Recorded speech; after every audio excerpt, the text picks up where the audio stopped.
আর একটা সবচেয়ে বড় অস্ত্র শিখিয়ে দিচ্ছি, এটা আমি কাউকে শিখাইনি আজ পর্যন্ত, আজকেই প্রথম। আমি আমার জীবনে দেখেছি এই ওসিলা করে যা চেয়েছি পাইনি এমন কোনোদিনও যায় নাই। আলহামদুলিল্লাহ, আমি সম্পূর্ণ আল্লাহ পাকের কৃতজ্ঞতা এবং শুকরিয়া আদায় করছি। এইটা ওসিলা করে আমি যা চেয়েছি আমি সারা জীবনে তাই পেয়েছি। এবং আমি বিশ্বাস করি আমি যা পেয়েছি, এই বয়সে আমি যা পেয়েছি, আল্লাহ পাক কোটি কোটি মানুষকে তা দেন নাই, এটা আমি বিশ্বাস করি।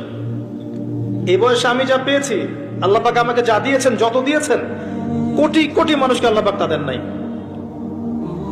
আমি এমনটাই মনে করি। আমি কি শিখাই দেবো সেটা? আপনি আল্লাহ পাকের তাওহীদের ওসিলা দিয়ে দোয়া করেন। দোয়া করতে করতে আল্লাহকে বলেন, আল্লাহ তোমার তাওহীদের কালিমা লা ইলাহা ইল্লাল্লাহ এর ওসিলা করে তোমার কাছে আমি